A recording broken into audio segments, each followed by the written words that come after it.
Welcome back to the channel. Black is One, where the agenda is to elevate the consciousness of the black race so that we can unite, build, and prosper.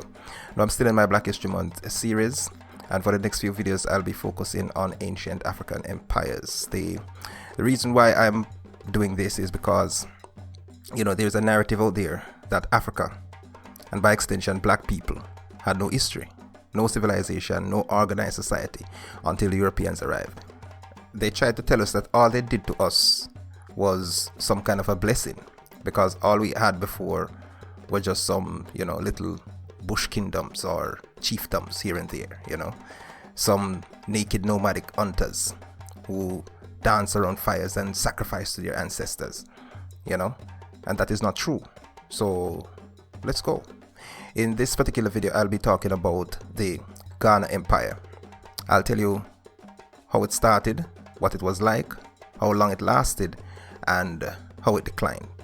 Now, before I start, let me put up a disclaimer that I'm not here to defend all things Ghana or Mali or whatever empire. Some of these empires add some unsavory aspect of their history.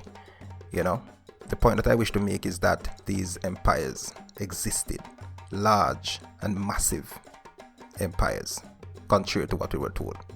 So let's go again.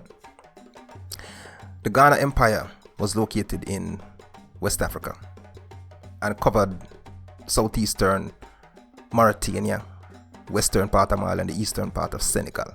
It lasted from the latter part of the 8th century to the early 13th century. That's about 400 years. Now, the Ghana Empire is not to be confused with the country Ghana. The country Ghana was named after the Ghana Empire.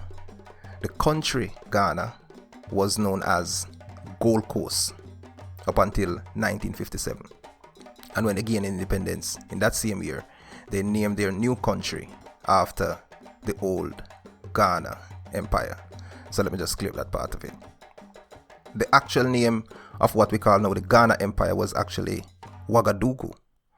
Ghana was the title of the king of the empire. So just like how in Egypt you would say that the king is called a pharaoh, in the Ouagadougou Empire, the name of the king, the title of the king was Ghana. The empire emerged out of an ethnic group in West Africa that spoke the Mande language, called the Soninke people, who were in the area from before the 1st century.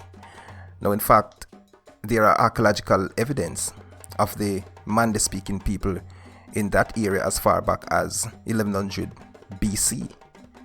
The area was called Tichet Walata, where they had a cultural complex populated by pastoralists, farmers, livestock owners, and fishers. The complex had about 500 stone settlement, according to the source. The Soninke people would be the ones who would start the Ghana or the Ouagadougou Empire. But, the rise of the empire would not be a kind of seamless continuity.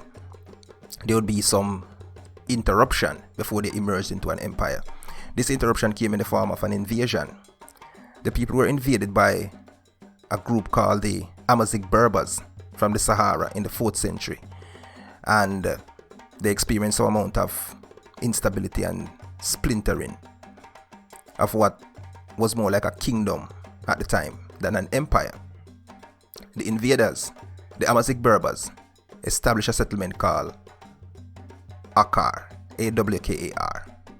It was that successful invasion of the Soninke people, the Mande speaking people, the people from the ancient Tichet Walata cultural complex, that would set the stage for the formation of the empire. About 400 years after the invasion, in around the year 750, the Soninke people reorganized and united under a leader by the name of Dinga Sise, and took back Akar, captured some important trade routes in the Sahara, strengthened their economy, and expanded into what would become the Ghana Empire. Point to note that the empire grew rich from trading across the Sahara, things like gold and salt and ivory. And according to the documents, they also traded these items with North Africa, Middle East, and even Europe.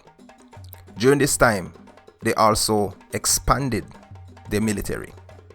Now in the year 1067, according to the writings of a Moorish scholar, an historian and geographer who lived in Spain at the time, he stated that at that time, that is in the year 1067, it was alleged by contemporary writers that the Ghana, or the king, could field an army of some 200,000 soldiers and cavalry. And next thing that is important to note is that the empire expanded by way of trade and commerce, and less by conquest. Just to point that out. The empire didn't only develop in terms of wealth, but also in terms of intellect and culture. According to Rebecca Green, she wrote a book in 1998 called The Empire of Ghana. She said that the people of the Empire of Ghana are said to have enjoyed a world rich in culture and famous as a center of learning and trade during the Middle Ages, while most of the people of Europe suffered fear, ignorance, and oppression. Now, the Middle Ages is also called the Dark Ages, which is an age of intellectual regression in Europe. You can go and check it out. But back to Ghana. The capital of the empire was called Kumbesale. In the capital, most of the houses were built of wood and clay. But it says here that the wealthy and important residents live in homes of wood and stone. The empire was both socially and politically stable, and this was credited to the just actions of the king, or the Ghana. Remember, Ghana is the title of the king, so I just keep saying king or Ghana not to confuse you. So what they are saying is that the empire was organized around not just power but justice. According to the same historian Abu Bakari, he wrote the following about the king in his Court of Appeal, and I quote, "The Court of Appeal is held in a domed pavilion about which stand 10 horses covered with gold embroidered materials. Behind the king stand 10 doors of the pavilion, and dogs of excellent pedigree that hardly ever leave the place where the king is, guarding him. Round their necks, the dogs wear collars of gold and silver, studded with a number of bells of the same metal," meaning the bells were made of gold as well.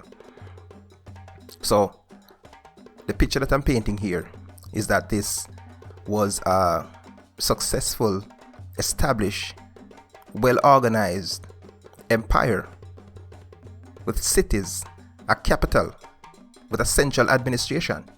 So an intelligent question at this point would be, how did the empire decline? How did an empire move from controlling important trading routes, having a large military, 200,000 soldiers and cavalry, trading not just across the Sahara, but also with North Africa and East Africa and Europe, spanning parts of 3 different countries, Mauritania, Senegal, and Mali? How did it decline? Well, there are a number of reasons.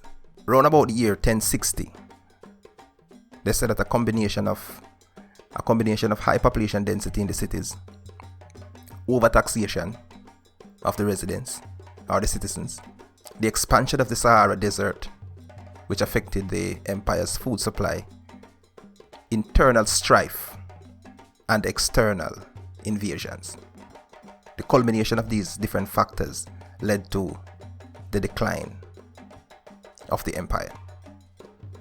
In the year 1062, a group called the Almoravids under Abu Bakr Umar invaded the empire and gained control of the coveted Sahara trade routes, which was the economic base of the empire. Abu Bakr eventually captured the capital in the year 1076 and converted much of the empire to Islam. There began the slow disintegration and fragmentation of the empire.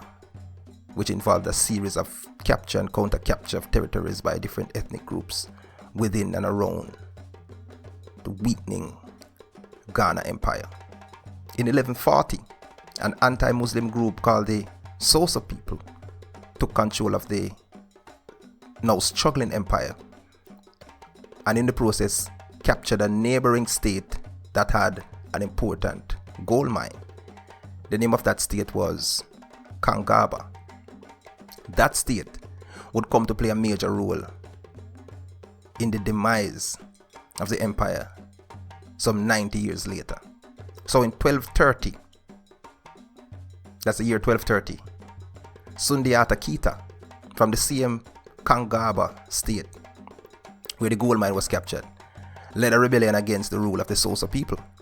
This rebellion was successful because a vassal of the Ghana named Somaba Sise betrayed his king and took side with the rebels. The king was overwhelmed by his enemies in the Battle of Kirina in the year 1235. Now under the new ruler,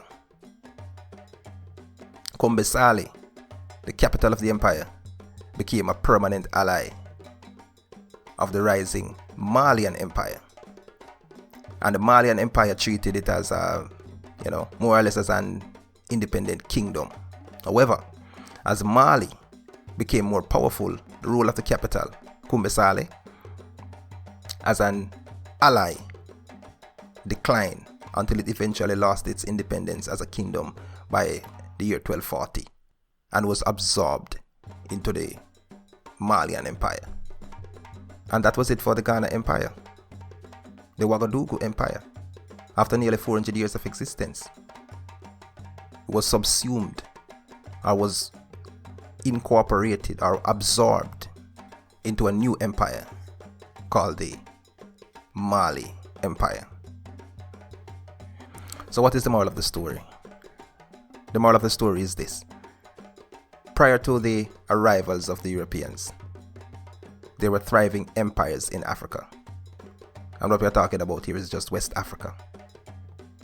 Empires with large population centers, highly developed and organized and stable political and economic systems.